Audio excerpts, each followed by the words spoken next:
Good morning. The purpose of this video is to take you through the IED syllabus for the 2020-2021 school year. IED stands for Introduction to Engineering Design, and it is the first in what we hope will be a series of classes that you can take here at Atlantic Coast that would prepare you for further study in engineering. So first off, again, what is IED?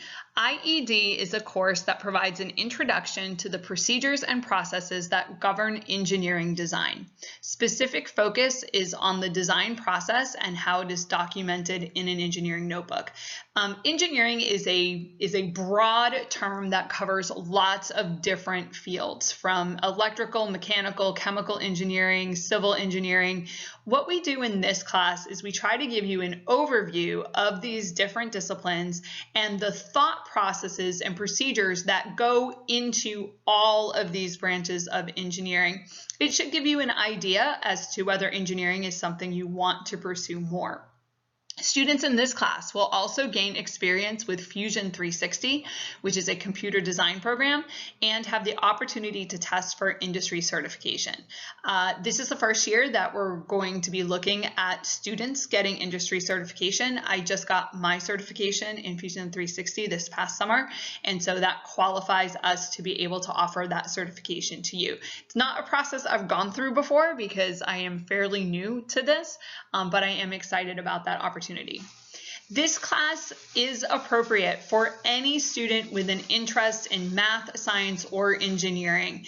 You don't have to know that you want to be an engineer in order to take this class. Just if you enjoy math, science, particularly if you enjoy how they're useful, then this class will give you an idea as to whether or not it's something you want to pursue further. This class will use math skills from Algebra 1. So ideally, you should be coming into this class having already finished Algebra 1. It is possible to do this course concurrent with Algebra 1. So if you are in Algebra 1 this year and you really want to be in this class, please let me know. It is possible to do that, but it will require that I know a little bit more about your math background coming into the course.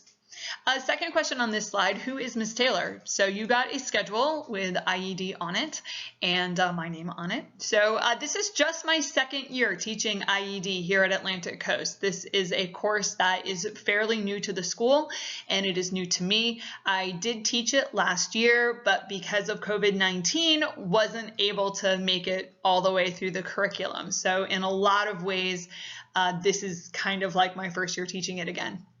In addition to IED, I also teach Algebra 2, and I teach the dual enrollment math classes here at Atlantic Coast. I teach college algebra, and I teach a class called Topics in Math.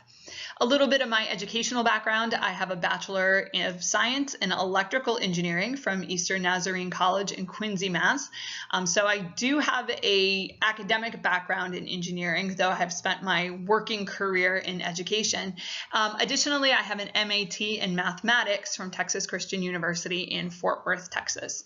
I do enjoy teaching math. I enjoy teaching IED, but that's not all that I love and enjoy. So just a couple of things about me. I enjoy music. I studied both instrumental and vocal performance.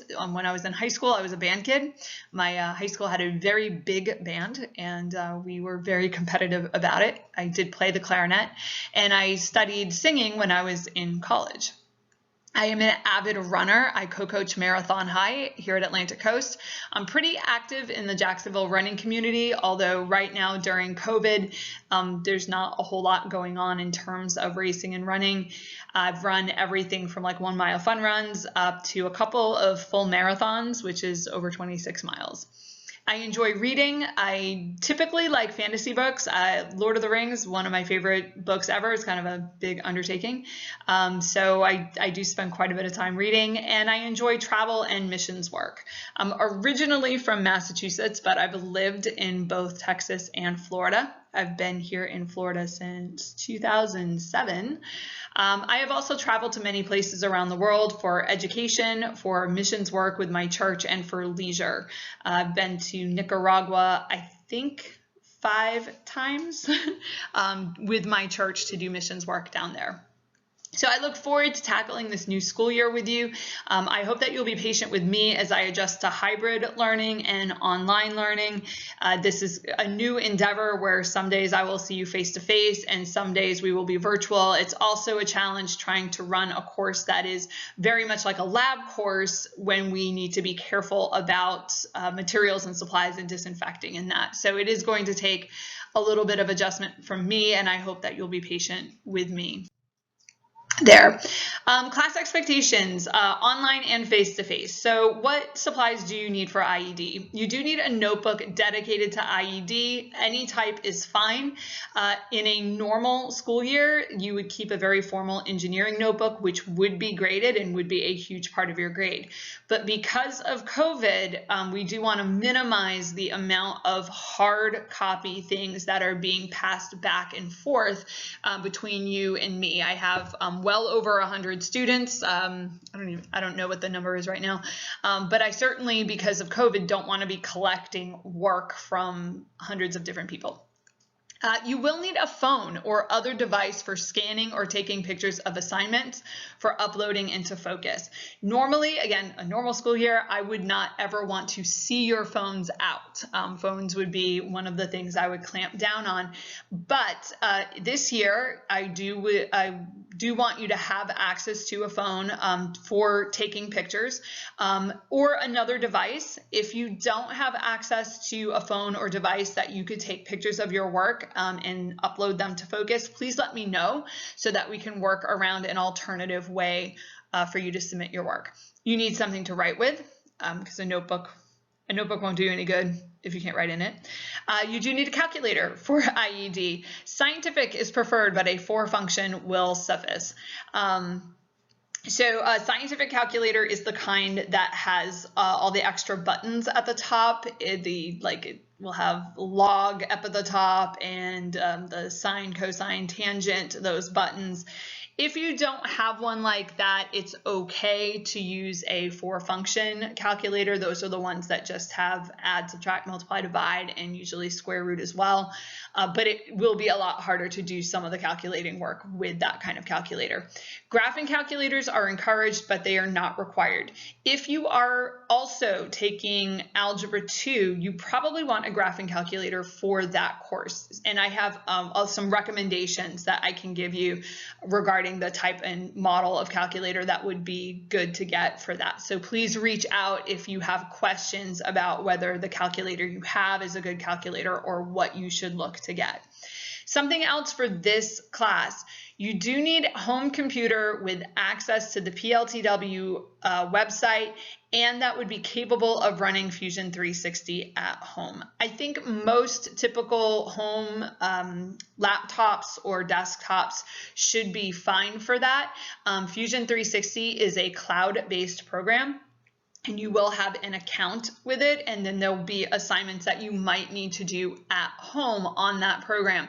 If you're not sure, we can try to work through that as we get to where we're doing the Fusion 360 and whether you need to be on campus or you can do it at home. I don't want that to stop you from taking this class if you're not sure whether you have that capability or not. Like I said, this is new to me trying to run the class this way, and I don't want that to be a factor in you deciding to drop the class. Some class rules: come to class on time and prepared to work. That is both virtually and face-to-face. This is an early morning class, so you will be expected at 7:15 in the morning on our virtual days to be logged in at home. If you are half asleep, I'm not going to make you turn your camera on, but I do need to see that you are in class and that you are ready to work. Sit in your assigned seat. That's face-to-face only. That is also a COVID-related thing. In the event that they have to do any contact tracing here at school, we need to know who was sitting near who and for how long. So if you can't see in your assigned seat or you need to be positioned in a certain location in the room, please let me know and I can work on changing your assigned seat, but you can't just come in and decide to sit. somewhere else. Participate, actively take notes and complete the activities, stay on task while you're in class, and generally treat others with respect. Couple COVID-related expectations. You do have to wear a mask. The mask has to cover your nose and your mouth at all times. Some of my classes are really small. Some of them are very big. As of this recording, my biggest class is still over 30 students, which means that we are not able to spread out in the classroom as much as we would like. Wearing a mask is the simplest thing that we can do to minimize risk as much as possible. I also understand that wearing a mask is very uncomfortable for some people more than others. So if you have a health-related issue, or you just simply have a moment where you need to take your mask off to breathe, please raise your hand and let me know, and I will try to work with you on that. I will be wearing a mask myself, and I understand that it's uncomfortable. I will be uncomfortable right along with you. Please maintain proper hygiene with hand washing and sanitizing, something that normally happens in a classroom that I don't get super upset about, especially as we get closer to lunch or early morning. Sometimes it's a breakfast issue, is students come in with food, and there might be snagging some Doritos under their desk. We cannot do that. Your desks, we keep them as clean and sanitized as possible, but we cannot clean every single commonly touched surface all day long. And so what we don't want you doing is coming in, touching a desk, touching a chair or a doorknob or something, and then taking those same hands and eating food with them. So you really, really cannot have food in class. And this last one is huge. Don't come to school if you are sick. Every year I will have some students that will try to push through feeling sick. They'll take some Tylenol for a fever and try to bring it down, and they're just so afraid of missing a test or missing an activity that they feel like that they will just soldier through and get through the school day. We are in a pandemic. Please, please do not come to school if you are sick. I will figure out how to get you the notes. I'm going to record video lessons and presentations ahead of time and post those, and I will try to make sure that you are not losing school time because you have to stay home for being sick. But please do not come to school and sit in a classroom with a lot of other people if you are having any symptoms at all.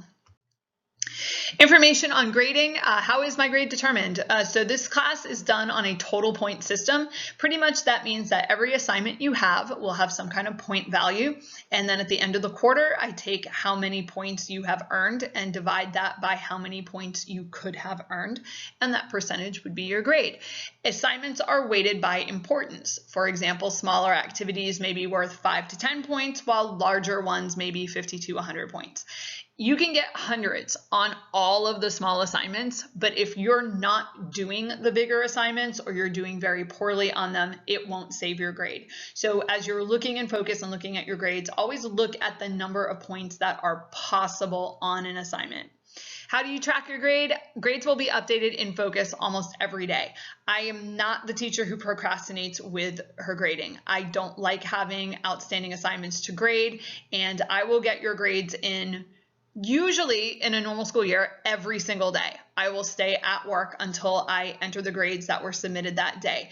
With online and hybrid learning, I can't promise that that's exactly how it's going to work, but I do promise you that I will not put off your grading for 2-3 weeks and you've got all these assignments and you don't know what you got on them. I expect you to check your grade at least once per week and contact me immediately if you have any questions. If there's something that pops up in the grade book and you don't know what it is, or you're pretty sure the grade on an assignment is wrong, I need you to reach out to me as soon as possible. If you wait 6-8 weeks before contacting me about an assignment, it's been so long since that assignment was given that I'm not likely to remember a whole lot about it or what you did on it. So the sooner the better. Can you turn assignments in late? Yes, with a late penalty. So you don't need to ask me if you can turn something in. Yes, you can. Typically, I penalize things the moment they're late. Last year when we went to online learning, I was more flexible with that, just because doing stuff online, there's all kinds of other glitches that we can have if your power goes out and your Wi-Fi goes down, and I want to be understanding of that. Just know that if you're submitting something late, it is subject to a late penalty. When submitting an assignment late, you must also email me to notify me that there is a new assignment for me to grade. Again, in a physical classroom, I have a bin with late work and I empty that bin every day, and I don't have to question whether or not there's stuff in there, like I can see it.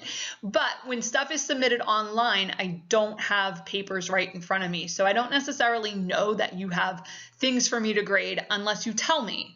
So when you're submitting something late, I need you to send me an email and tell me exactly what assignment it is that's late so that I know to go back and focus and reopen that assignment for you. How will your work be submitted? Assignments will generally be uploaded to Focus. We are trying to digitize as much as possible to avoid passing papers back and forth because that can obviously contribute to the spread of the virus. So you will be expected to know how to access, modify, and upload assignments into Focus. We will take the first couple of assignments for the quarter and just try to practice with that. You will need to be able to take a picture of written work or things that you found online, put those into a Word document or a PDF, scan them, all those different kinds of skills, and upload them to Focus. And always follow specific directions for assignments. So if I do change something up and an assignment needs to be emailed to me instead, you always want to be listening for those directions. Okay, the curriculum for this class. The curriculum is provided by Project Lead the Way, which is PLTW. You'll hear me refer to that a lot. Now, the curriculum was rewritten for this school year. That was already decided partway through last year. So the curriculum that I used last year is different from the curriculum I'm using this year. So everything is new. Further, it has been modified to help facilitate distance learning during COVID-19. So in addition to revamping the curriculum with all the activities, they have also redone things so that we would be able to do distance learning in an engineering class. So for me, a lot of the stuff that we're doing is brand new from what I did last year. And again, I ask for your patience with me because every time we're going to an activity, it is likely the very first time in my life that I've tried to run that activity with students, let alone trying to run it maybe partly in class and partly at home. So just that's where the curriculum is coming from. The curriculum is accessed online at my.pltw.org. Each student will be provided with a PLTW username and password, which you must remember. I am limited in how I can change passwords and access that information for you. I can do it, but it is a bit of a hassle. Each of you will need to be rostered into their system, and I will do that as soon as I know for sure what my class list looks like. And then you will go to pltw.org. You'll make sure that you're signing into a student account, and you will see something like what you see on the right. You'll click on an icon that says Introduction to Engineering Design. It should be the only icon you see because it's the only class that you have in PLTW. And then it will open up this that you see on the right where you have like unit 1, 2, 3, and 4. And then when you click on those units, it will open up the individual lessons. So as you guys get into that curriculum and we start using it, we'll do some time just getting used to that format. You will be required to access some assignments and activities from home.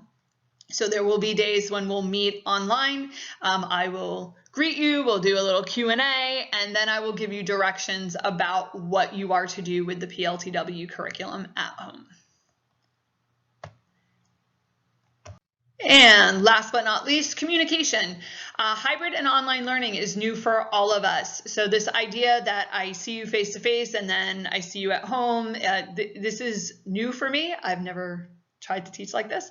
Communication is essential in order for this to work. I need to be able to reach out to you. I need to be able to communicate communicate. Changes, something that maybe I think is going to work that doesn't work. I need to be able to tell you that. And you also need to communicate with me. You need to let me know when you're having trouble accessing something. If your Wi-Fi goes down at home, I need to know those things so that we are able to work through this. So here's what you need to know. My email is taylorr@dualschools.org. Email is my preferred method of communication. It does forward to my iPad at home, and I'm able to just give more information communicating through email.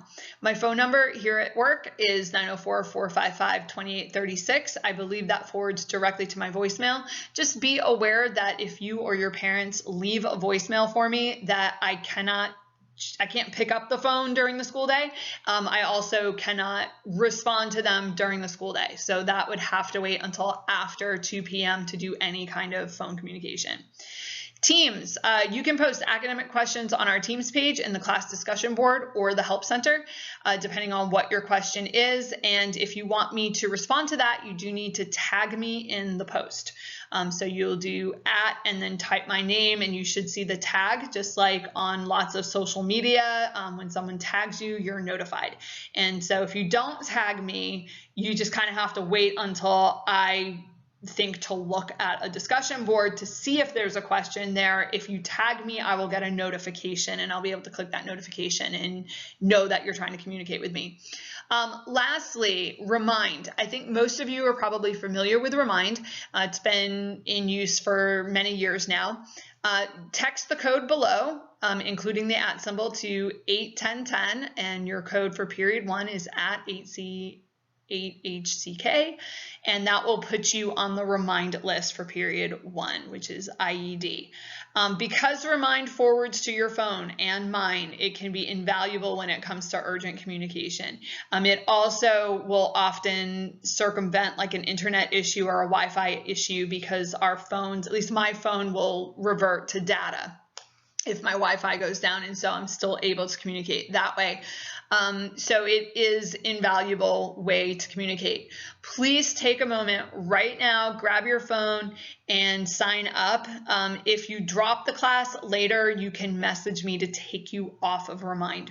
So if you decide that IED is not for you, or you end up with a scheduling conflict, or you take driver's ed halfway through the year, that happened last year to several people, you can message me and just say, okay, I don't want the messages for this class anymore. It's very easy to take you off. It is better to be taken off later than to miss crucial announcements, especially at the beginning of the school year where there's a lot that might be changing. So that wraps up the important stuff for this syllabus, and the next thing we'll talk about is what your first assignment is for this class.